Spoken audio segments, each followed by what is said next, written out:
Mesdames et messieurs, amis téléspectateurs, bonsoir et bienvenue à Droit à la parole. Cette émission qui vous amène la bonne et la vraie information, et nous l'espérons celle qui édifie nos consciences et qui promet un développement intégral. Nous nous sommes déplacés, nous sommes donc ici dans la province du Lualaba, nous sommes dans le territoire de Lubudi, dans la cité de Bunkeya. Quand je dis Bunkeya, ça a un mot magique, ça rappelle de beaucoup de bonnes choses. Parce que Bunkeya fait partie de notre histoire, l'histoire des hommes vaillants, l'histoire de la résistance, l'histoire d'un peuple qui a su dire non à la colonisation, qui a su dire non à l'oppression, mais qui s'est affirmé par ses valeurs. Cette histoire s'est perpétuée.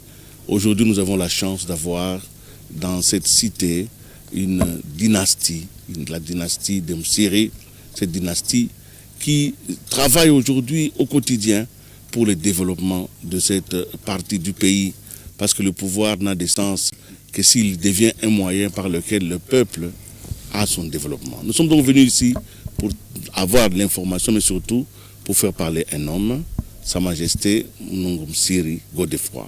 C'est lui qui, depuis 20 ans, est en train de moderniser cette cité et cette chefferie. Sa Majesté, merci de nous recevoir. Merci, bonjour.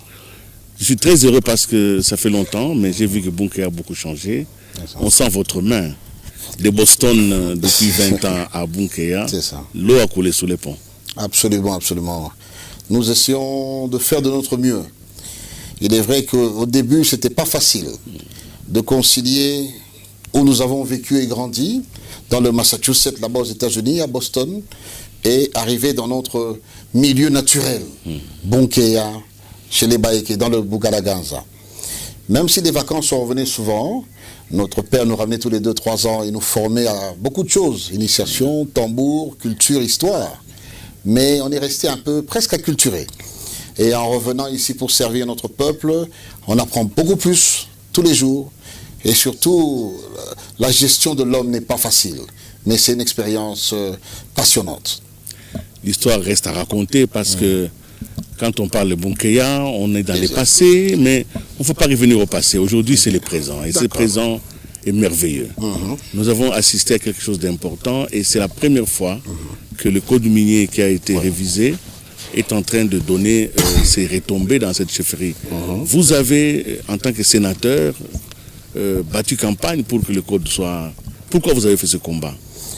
Eh bien, parce que, très simple, derrière la tête, je voyais notre intérêt en tant que population. Car en effet, depuis Sun City, le dialogue de Sun City, où nous étions tous, dans la délégation gouvernementale, il y avait des rumeurs qui auraient des facilités d'autonomie de gestion et de développement à la base. Mais depuis Sun City, donc 2003-2004, tout était bloqué. Là, quand on a appris qu'il y aurait une révision du code minier, et qu'il y aurait plus d'avantages et de droits à nous, les ETD, donc entités territoriales décentralisées. Je suis dans la commission décentralisation au niveau du Sénat, mais là j'allais même dans la commission qui traitait ces dossiers pour défendre cette loi et surtout le jour J pour voter et défendre à fond, de façon à bénéficier. Et la preuve aujourd'hui, on peut commencer à entrevoir un avenir meilleur pour la population. Dans cet avenir meilleur que vous venez de parler, nous avons assisté aujourd'hui à quelque chose quand même d'inédit. Les chefs de groupement sont arrivés ici à Bunkeya. Ils sont venus de loin parce que la plus longue distance étant autour de 200 km. Ils sont venus et vous avez décidé de commencer les premiers plans d'un projet. Quel est le projet que vous avez mis en place? Ah non, ce n'est pas le premier plan. On a 5 plans simultanés. Le premier, si, comme vous le dites, c'est faciliter l'itinérance et la mobilité des chefs de groupement.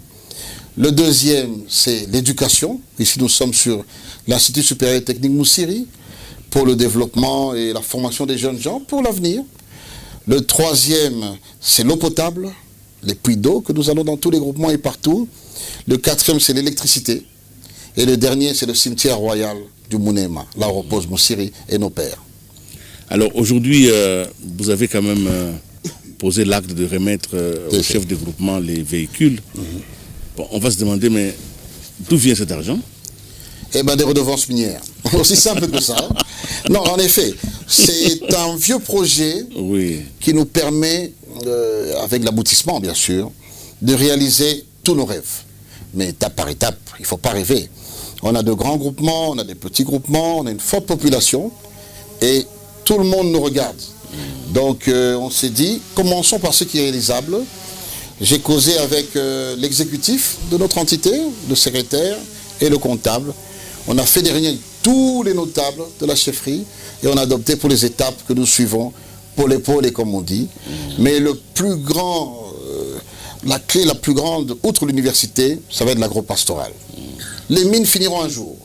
Mais quand on va faire les séminaires, qu'on va envoyer les délégations des jeunes gens au Bénin pour les séminaires, être formés en agronomie, et d'autres à Kamina, et puis les tracteurs vont arriver, les bulldozers et tous les engins, ça c'est le vrai développement. Ça c'est pour la saison prochaine. Nous avons assisté aussi après la distribution des véhicules, nous sommes allés sur un parc solaire, très innovant d'ailleurs, ça ne se passe pas encore dans le pays. Vous avez décidé carrément de le faire ici, pourquoi? Eh bien, c'est la capitale de notre chefferie, donc il y a 3 axes. On commence par Bunkéa, le deuxième ce sera chez Mutobo, dans le groupement Mutobo, qui va prendre aussi le groupement Kalonga et Mundam Kose, et le troisième chez Mugabe Kazadi. Donc on commence par Bunkéa, mais nous avançons dès le mois de mars. Mais on pourrait vous dire, bon, Sa Majesté, pourquoi n'est pas... Il y a des rivières ici, pourquoi ne pas avoir fait des barrages? Pourquoi est-ce que ce n'est pas trop cher de faire le voltaïque avec le soleil? Ok, c'est le contraire. Le barrage est beaucoup plus cher. D'après les études que nous avons, et le voltaïque, le niveau avec lequel on va utiliser et consommer localement est beaucoup moins cher. D'après nos services, les études faites. Alors, vous avez cité aussi le cimetière royal. Oui. Bunkéa devra d'une certaine manière faire partie de notre patrimoine culturel. Ce cimetière, bon, il n'est pas totalement réhabilité. Oui. Qu'est-ce qui se passe encore? Bon, ça fait quand même 20 ans que vous êtes là, en Sa Majesté. Je ne veux pas vous faire la polémique. Non, vous avez tout à fait raison. Mais ça ne fait que 2 mois que nous avions des redevances minières. Même si nous écrivons depuis 18 ans ou plus de 15 ans. Alors on va essayer d'aller très vite pour que quand on viendrait l'année prochaine, que vous soyez satisfaits. On avance, mais au ralenti. On va s'y mettre, je vous promets. Dans les 20 années de votre règne ici à Bunkéa, quelle est la plus grande chose, la plus grande joie que vous avez ressentie? On a souvent dans la gestion des mauvais souvenirs. Moi, je ne vais pas évoquer aujourd'hui des mauvais souvenirs. Je sais qu'il y en a, mais nous fêtons quelque chose aujourd'hui. Quelle est la plus grande joie, la plus grande réussite? Peut-être la découverte de la grandeur du Bugaraganza, ou du Galenganza comme on appelle, parce que quand j'ai fait la grande tournée de notre chefferie, parce que chefferie c'est administratif, du royaume, donc jusqu'à Kitopi, du côté de Moba, Luena, là où il y a des baïques de Kibanda, chez le Mwami Muvumbi, revenir du côté de la frontière de Zambie et aller chez les Mukuni en Zambie, et à Ojiji. Ça, c'était vraiment passionnant de retrouver nos frères qui ont les mêmes noms que nous, les mêmes coutumes que nous, les mêmes vêtements que nous. Ça fait grandement plaisir. Quand nous regardons la pénétration, l'entrée, sinon l'arrivée de Msiri et son royaume, il y avait la langue, la Yeke. Évidemment, avec les mixages des langues locales, nous avons l'impression quand même que cette langue est de plus en plus... et se perd. Oh, absolument. Et qu'est-ce que vous faites pour que ces patrimoines culturels identitaires ne puissent disparaître un jour? Vous avez entièrement raison. Le problème peut-être est... Le monde évolue. Et nous aussi nous sommes adaptés. Parce que même si nos pères étaient des Bayeke, nos mères étaient Basanga, Babemba, Baouchi, Baluba, Bakaonde et j'en passe. Donc c'est la mère qui dit à l'enfant quand il est petit, Kouya, Salaboye. C'est normal que l'enfant parle la langue de la mère d'abord. Oui, oui. Alors que la langue du père, c'était la langue de la cour, des ordres, la guerre, les missions. Mais aujourd'hui, on va se battre parce qu'on a encore quelques sages parmi nous pour garder la langue dans le cadre de l'université. Des après-midi, même moi-même, je vais m'y mettre parce qu'on a beaucoup perdu à prendre les cours de Kieke qu'on appelle le Shisumbo. Nous allons réhabiliter notre langue Yabankambo, comme on dit. Nous pouvons dire donc que les codes miniers a été une très bonne chose. Positif. Et que vous en êtes aujourd'hui la preuve vivante que c'était un combat qu'il fallait mener. donc le gouvernement avait raison de faire adopter ces codes. Absolument. Et nous sommes comme une chefferie pilote. Oui. Car dans notre chefferie, nous avons à peu près 5 grandes sociétés minières, dont l'une des plus grandes, la TFM, Tenke-Fungume Mining. Par conséquent, nous bénéficions même si on aurait aimé que ce soit plus, nous bénéficions de quelques avantages qui nous permettent de réaliser ce qu'on veut réaliser grâce au nouveau code minier. C'est vraiment bénéfique. Nous profitons de cette présence sur ce site parce que quand je regarde vers le fond, je vois une montagne sacrée. Et comme il faut préserver l'histoire, et je voudrais quand même la retenir avec vous, si vous nous parlez un peu de cette montagne. Ah, un tout petit peu. Eh bien, c'est le mont Koulou. C'est la montagne sacrée de chez nous, là où résidait notre père fondateur, le Mwami, qui est ici. Il est né sous le nom de Mukala, c'est son nom de naissance. Et dans la journée de sa naissance, vers Taboda là-bas, mi-journée, il y a eu l'éclipse solaire.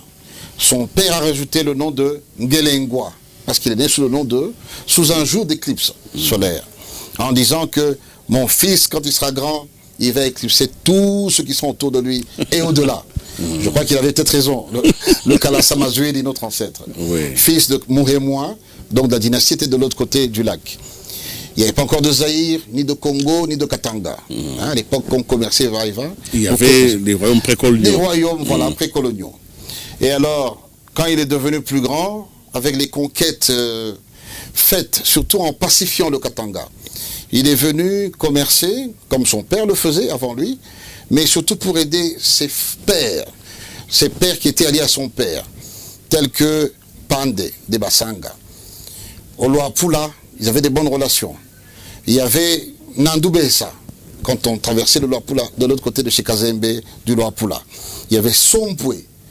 Et surtout, il est resté très longtemps chez Katanga, là où, chez le boulot Katanga, là où nous étions des frères, mariage, etc. Au point qu'à chaque fois, il défendait les autres, quand il se battait pour eux, on lui donnait non seulement des filles comme alliance de mariage, mais aussi des terres. D'où il s'est retrouvé dans la difficulté de repartir chez lui. Parce qu'il avait, des possessions. Voilà, des possessions et des épouses, des enfants naissaient. Et voilà comment le Bugalaganza a commencé, ou le Bouyeki, comme on dit aujourd'hui. Mais en changeant de capitale comme il changeait, il en a eu 7, d'autres disent même 10, il avait un problème de surpopulation. Comme il était pacificateur, beaucoup venaient autour de lui pour demander sa protection. Et il était submergé. Comment les nourrir, comment les protéger. Puis il envoie des délégués voir Katumbwe, ici à côté, pour demander justement des terres fertiles. Et finalement, c'est ici qu'il a choisi pour s'installer, la vallée de Boitobongo. Mais la montagne là, il y en avait deux, celle-ci et Kimpata, avait une signification un peu plus mystique qu'autre chose. Voilà pourquoi lui, il a pris celle-ci, et sa première épouse, il l'a mise à Kimpata pour leur grande cérémonie de l'époque. Ça, c'est plutôt coutumier. Oui. Évidemment, c'est aussi ça qui fait la force des peuples, parce que les peuples qui sont attachés à leur culture comprennent la force de leurs ancêtres. Alors, évidemment, quand vous regardez aujourd'hui avec la vision stratégique, vous vous rendez compte qu'il avait, c'est comme s'il avait fait les études stratégiques, parce que c'est une vallée facile à protéger ici. Absolument. Et difficile à conquérir. À attaquer, voilà. Oui. Non, le fait qu'il ait beaucoup voyagé. Quand il était jeune, lui et son grand frère, le Mwanangwa Dikoku, ils avaient un système, vous voyez à l'époque, quand le fils a 15, 17 ans, on le lâche dans la vie. D'abord, il grandit chez un de ses oncles ou ses pères, et puis on le lâche.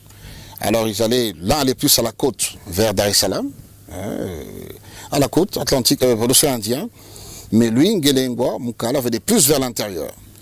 D'où il a compris beaucoup de choses. Il est allé aussi vers Lac Victoria, au Bouganda, et puis chez Liwanika, en Zambie. Il a été aussi en Zambie, où il a appris que, tiens, pour se protéger, pour se défendre, il faut ceci, cela. En étant adolescent, il a beaucoup évolué dans ce sens-là.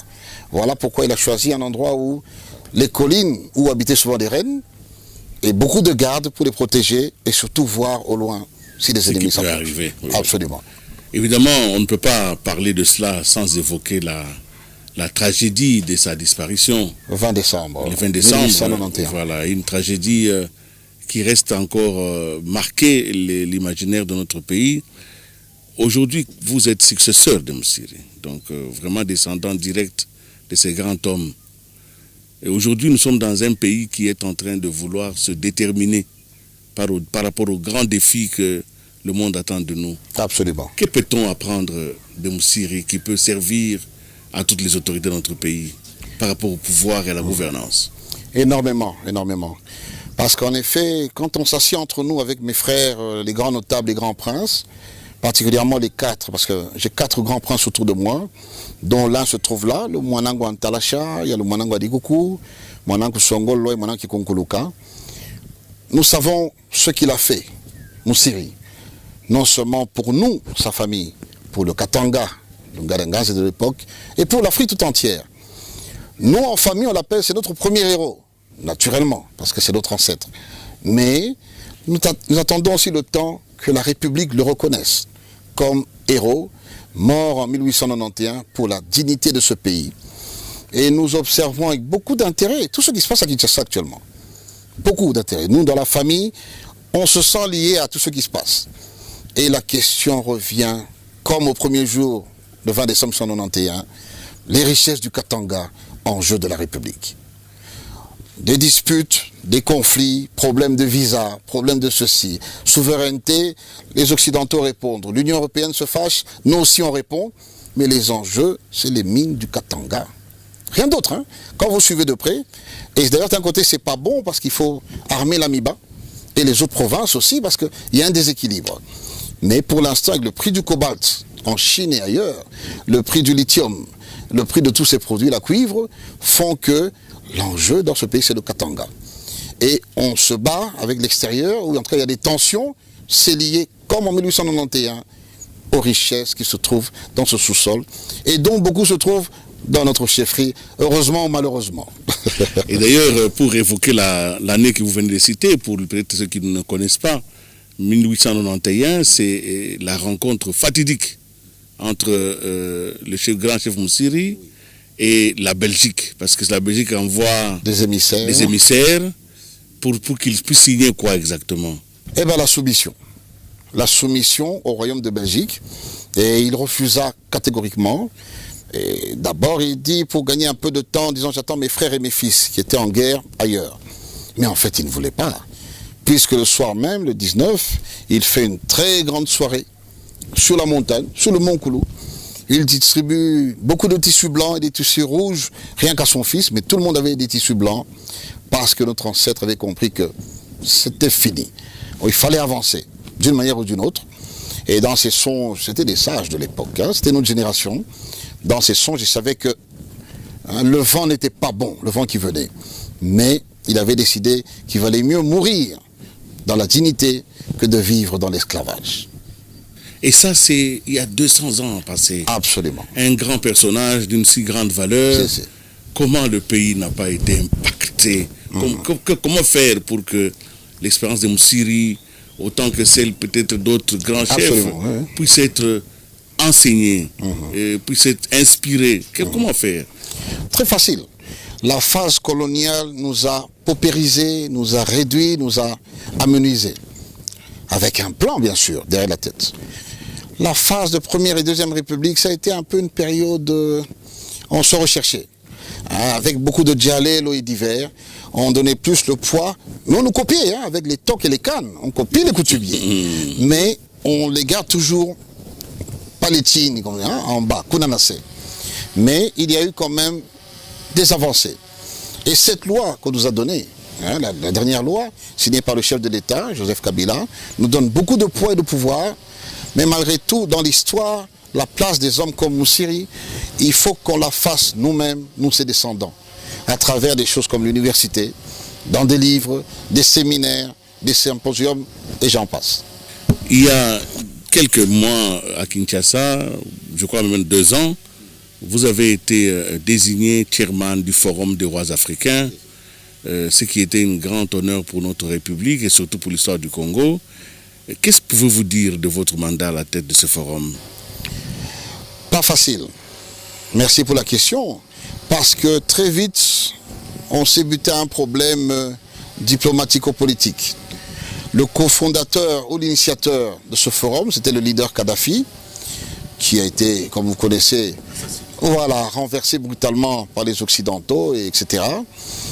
Alors on se recherchait. Tous les autres rois et chefs du forum, des bandades. Ils ont eu très peur que dans leur pays, et en peur de l'Occident, ils allaient avoir des problèmes.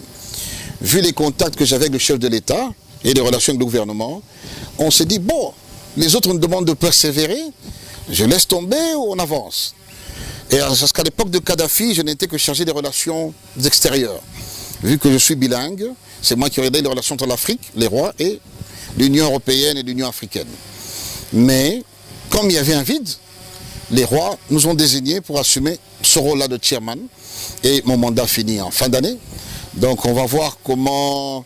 Ça sera probablement le Ghanéen, le vice-chairman. Vous l'avez vu aussi quand il est venu à Kinshasa. Ici à Bunki aussi il est venu.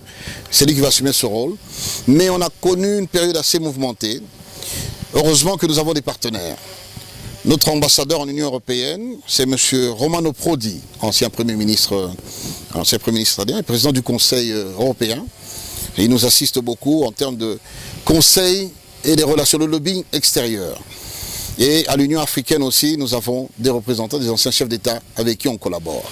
Donc le forum est là, mais ce n'est pas comme c'était sous l'époque de Kadhafi. C'est différent. Et là, à Milan, on a une grande réunion à Milan au mois de mai, où je vais faire un discours concernant justement le développement de l'Afrique et le partenariat extérieur.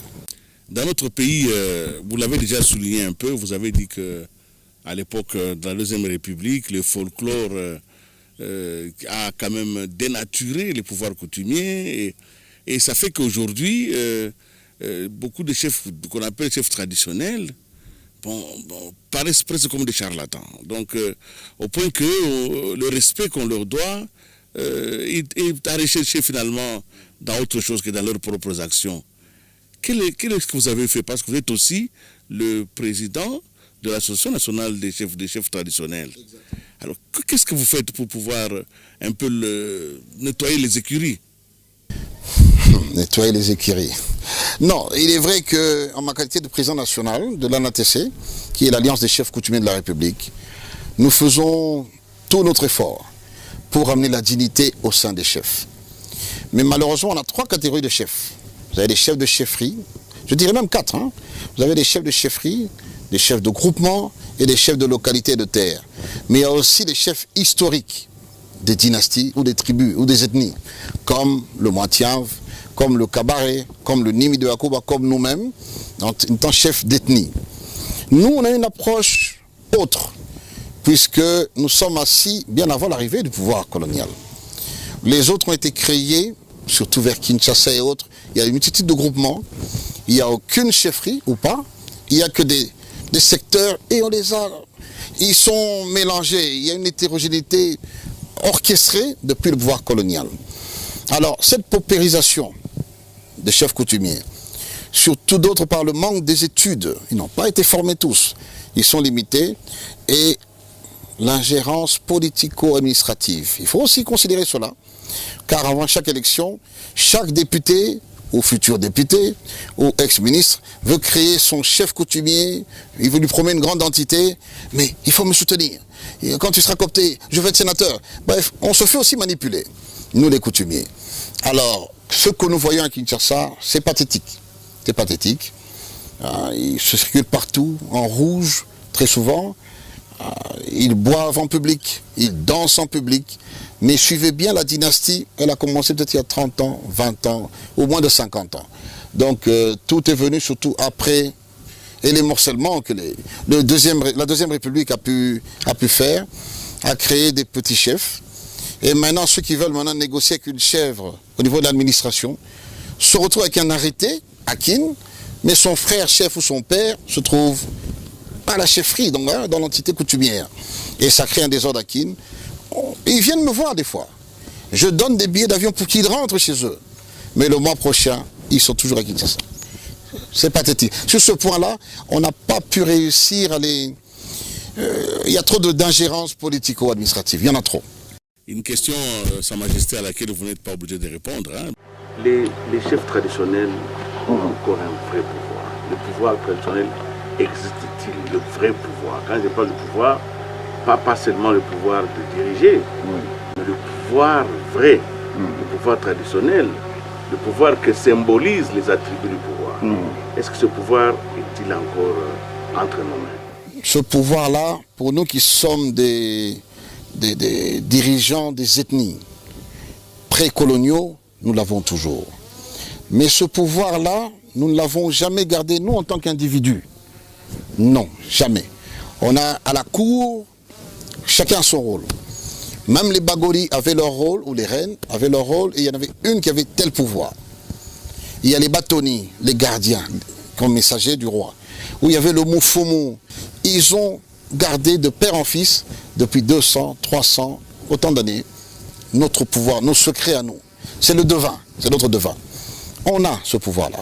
Vous l'avez ça chez nous et chez les autres chefs des ethnies, comme je les ai cités tout à l'heure, que ce soit chez les Bazande, chez les Lunda et autres. Mais qu'est-ce qui se passe?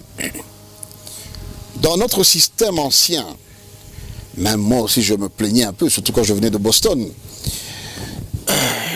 vous êtes malade, je suis docteur, je vous vois malade, aussi longtemps que vous n'avez pas demandé que je vous soigne et que vous ne reconnaissez pas mes valeurs de médecin, je vous regarde. C'est aussi simple que ça. Maintenant, vous qui avez le pouvoir politique dans les villes, dans les parlements et autres, vous vous dites que vous avez le pouvoir. Vous comprenez? Vous êtes bien, vous avez le pouvoir. Nous, on vous observe les bras croisés. Le chaos est total. On observe. Vous venez pas nous consulter. Moi, je suis médecin. Viens me voir. On va se voir entre nous, les vieilles dynasties, à minuit. On dit, il y a tel problème, comment on peut résoudre? Et on vous aide, pour vous, pour la population. Mais malheureusement, un peu d'arrogance, un peu d'assurance, l'argent, l'apparence du pouvoir que l'Occident nous a légué est plus important pour vous qui êtes en ville que pour nous qui sommes dans les entités où il faut venir me demander Baba, ni foi ni Dieu. Je ne sais pas si je vais trop vite en Swahili, ce qui veut dire Papa, que puis-je faire? On n'a besoin de rien. C'est de cette phrase-là que ça nous suffit. Qui déclenche tout, et moi je vais me lever, je vais dire toi, Moussiri, fils de telle personne a tel problème par rapport au pays, est-ce qu'on peut faire quelque chose? Et je consulte le roi des Azandés, le roi des Bashi, le Mouat des Lunda et tous les autres. On a notre réseau, mais tant qu'on n'a pas toqué à notre porte, on garde les bras croisés, on vous regarde. Merci beaucoup, Sa Majesté. Nous allons vous demander un dernier mot pour cette chefferie de Bayeke, cette chefferie à Bunkeya, que vous dirigez avec un main de fer, mais en même temps un cœur d'or, parce que c'est pour la population. D'ailleurs, nous sommes ici, on dirait que nous sommes déjà au centre-ville. Nous sommes... Ce n'est pas le village d'antan, parce qu'au village, à cette heure-ci, les gens dorment, mais ici, c'est la lumière. Alors, le dernier mot pour clôturer cette interview que j'ai eu le plaisir vraiment de réaliser avec vous. Non, ben très simple. Bonawili Kalengai. Quand j'étais étudiant à Boston, Massachusetts, dans les mois d'hiver, quand on nous disait à la météo, moins autant de degrés, 5, 10, 30 degrés, il faisait très froid là-bas. On nous dit même n'allez pas à l'école demain parce que la neige arrive au niveau des genoux. Attendez 2 jours.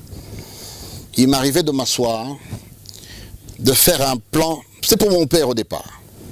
Comment reconstruire le Bougaraganza? Comment rebâtir ce que nous étions et avec qui? Mais je me butais toujours au mot, quel moyen? Il n'y avait pas de moyen. Mon père nous quitte, le Mwami, Moussiri, Godefroy Chombeka, Mounongo, connu sous le nom de Kifuaki à l'époque. Il nous quitte en 92.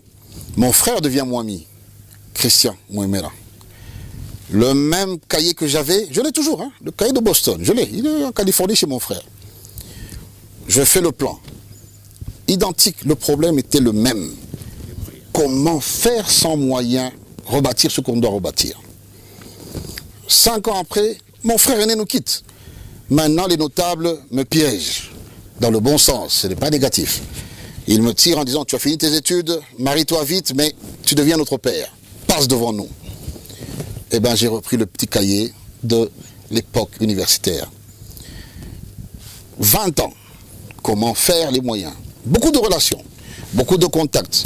Les Kadhafi, les Banda, tous ces chefs d'État, les Ouma, on les connaît. On s'appelle, on a des relations, même ceux qui ne sont plus là, leur famille. Pour vous dire, quand je dis les Kadhafi, ce n'est pas Kadhafi qui m'a donné ça, le leader. C'est Hamad, son petit frère, l'année passée. On se voit une fois par an au Caire, hein, il vit au Caire. Donc on a gardé des bonnes relations. Mais les moyens pour faire ce qu'on doit, ou ce qu'on est supposé faire, et ce qu'on aimerait faire. Voilà qu'avec ce code minier pour atterrir, on se retrouve avec... On aurait aimé avoir plus, comme tout le monde, mais avec ce qu'on a, et surtout l'intelligence des chefs de groupement, comme le Mohamed Kalonga qui est là, et l'équipe que j'ai, l'exécutif de la chefferie, on est en mesure maintenant de quitter le niveau des rêves, des petits projets d'étudiants là, en hiver de l'autre côté. Maintenant, l'eau potable, l'électricité, les universités, et j'en passe. Hein, vraiment, surtout l'agro-pastorale, comme j'ai dit, on va aller dans les groupements très rapidement pour leur donner la force. Et voilà que vraiment Dieu nous a aidés. D'où pour nous, cette loi est propice, tombe à pic, et nous la soutenons totalement et mordicus. Voilà comment je peux atterrir. Merci beaucoup, Sa Majesté. Merci aussi à vous, amis téléspectateurs. Nous avons commencé avec le soleil couchant. Nous venons de terminer vraiment ici à Bunkeya, où nous avons reçu Sa Majesté Godefroid Munongo Mwinda Bantu, qui est le chef ici à Bunkeya, mais en même temps le guide du peuple Yéké dans notre pays.